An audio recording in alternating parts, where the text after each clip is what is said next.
Selamat pagi, come back to my channel. Sebelumnya jangan lupa like, comment, and subscribe channel ini. Pertama-tama saya akan memperkenalkan diri saya. Nama saya Maria Francisca Dilgan Bewoli. Saya semester 4 ruang 1.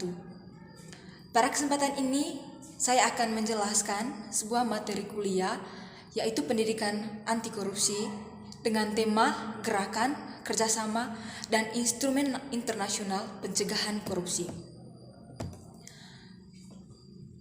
Oke, kita akan masuk ke bagian pertama dari pokok bahasan bab ini, yaitu gerakan organisasi internasional. Yang pertama yaitu Perserikatan Bangsa-Bangsa atau yang disingkat dengan PBB. Dalam Kongres PBB yang ke-10 yang diadakan di Vienna, Austria pada tahun 2000, isu mengenai korupsi menjadi salah satu topik pembahasan yang utama.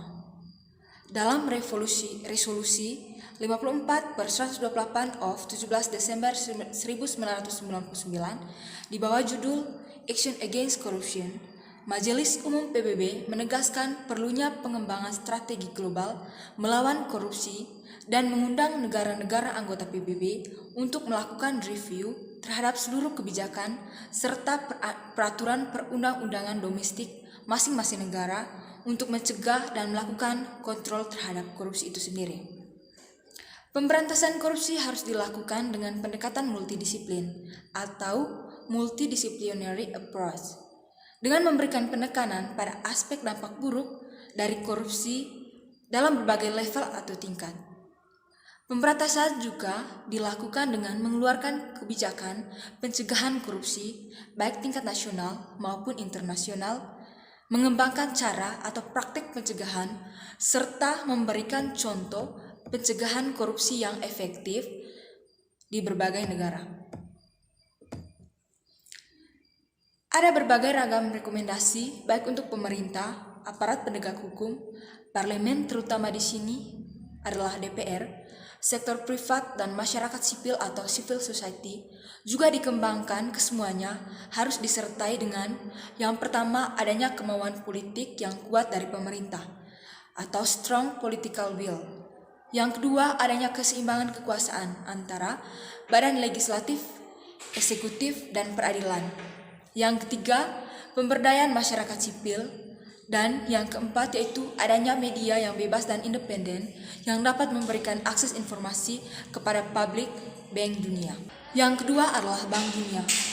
Setelah tahun 1997, tingkat korupsi menjadi salah satu pertimbangan atau prakondisi dari Bank Dunia, baik World Bank maupun IMF, memberikan pinjaman untuk negara-negara berkembang.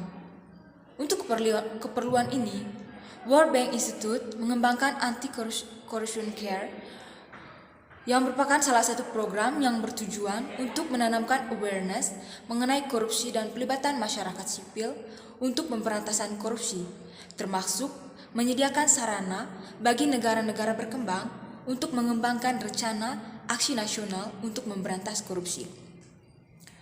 Oleh Bank Dunia, pendekatan untuk melaksanakan program anti korupsi dibedakan menjadi dua, yakni pendekatan dari bawah yang disebut dengan bottom up dan pendekatan dari atas atau top down.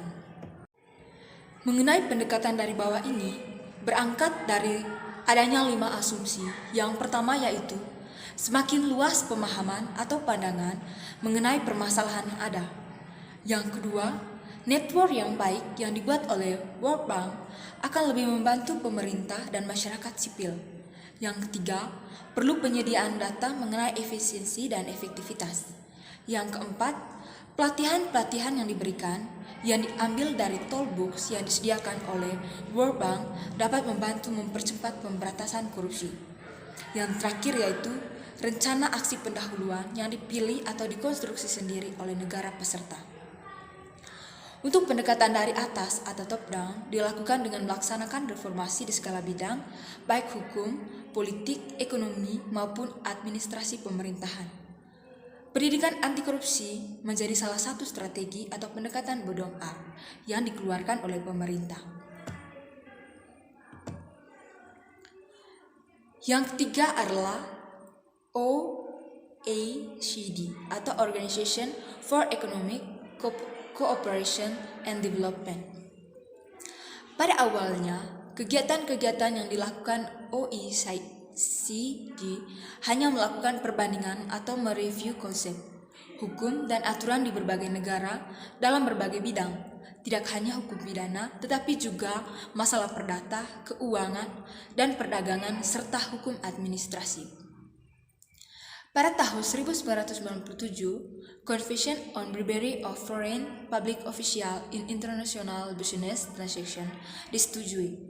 Tujuan dikeluarnya instrumen ini adalah untuk mencegah dan memberantas tindak pidana suap dalam transaksi bisnis internasional. Konvensi ini menghimbau negara-negara untuk mengembangkan aturan hukum. Yang keempat adalah masyarakat Uni Eropa. Di negara-negara Uni Eropa, gerakan pemberantasan korupsi secara internasional dimulai pada sekitar tahun 1996. Tahun 1997, The Council of Europe Program Against Corruption menerima kesepakatan politik untuk memberantas korupsi dengan menjadikan isu ini sebagai agenda prioritas. Pemberantasan ini dilakukan dengan pendekatan serta pengertian bahwa karena korupsi mempunyai banyak wajah ganda dan merupakan masalah yang kompleks dan rumit, maka pemberantasan korupsi harus dilakukan dengan pendekatan multidisiplin, monitoring yang efektif, dilakukan dengan kesungguhan dan komprehensif, serta diperlukan adanya fleksibilitas dalam penerapan hukum. B. Gerakan lembaga swadaya internasional. Yang pertama yaitu Transparency International. Transparency International atau yang disingkat dengan TI adalah sebuah organisasi internasional non-pemerintah yang memantau dan mempublikasikan hasil-hasil penelitian mengenai korupsi yang dilakukan oleh korporasi dan korupsi politik di tingkat internasional. Pada tahun 1995, TI mengembangkan indeks persepsi korupsi atau yang disebut dengan Corruption Perception Index. CPI membuat peringkat tentang prevalensi korupsi di berbagai negara. CPI disusun dengan memberi nilai atau skor pada negara-negara mengenai tingkat korupsi dengan rank nilai dari rentangan 1 sampai 10. Nilai 10 adalah nilai terbaik dan nilai yang tertinggi. Sedangkan semakin rendah nilainya, negara dianggap atau ditempatkan sebagai negara-negara yang tinggi angka korupsinya. Yang kedua yaitu TIRI atau TIRI didirikan dengan keyakinan bahwa dengan integritas, kesempatan besar untuk perbaikan dalam pembangunan berkelanjutan dan merata di seluruh dunia akan dapat tercapai. Misi dari TIRI adalah memberikan kontribusi terhadap pembangunan yang adil dan berkelanjutan dengan mendukung pengembangan integritas di seluruh dunia. TIRI berperan sebagai katalis dan inkubator untuk inovasi baru dengan pengembangan jaringan. Jaringan ini di Indonesia disingkat dengan nama IAN yang kepanjangannya adalah Indonesian Integrity Education Network. TIRI berkeyakinan bahwa dengan mengembangkan kurikulum pendidikan integritas dan atau pendidikan anti korupsi, mahasiswa dapat mengetahui bahaya laten korupsi bagi masa depan bangsa. C. Instrumen internasional pencegahan korupsi. Ada 4 instrumen yang dibahas terkait dengan pencegahan korupsi. Yang pertama yaitu adanya masalah pencegahan. Masalah pencegahan di sini berkaitan dengan bagaimana upaya preventif dari pihak-pihak yang bertanggung jawab dalam mencegah pemberantasan korupsi ini. Bahwa pencegahan korupsi ini dapat dilakukan dengan 2 cara. Cara yang sederhana yang sering digunakan selama ini yaitu adanya cara preventif dan kuratif. Seperti yang kita ketahui, preventif selalu mengarah pada upaya pencegahan, sedangkan kuratif berkaitan dengan tindak lanjut atau upaya solutif lainnya yang diberikan oleh pemerintah terhadap orang-orang yang melakukan tindak korupsi setelah ia melewati upaya preventif. Yang kedua yaitu kriminalisasi. Kita ketahui bahwa banyak sekali kriminal atau tindakan kriminal yang terjadi sekarang ini. Bahwa melalui instrumen internasional ini dapat dikembangkan bagaimana langkah untuk mencegahi korupsi itu sendiri. Yang ketiga yaitu kerjasama internasional.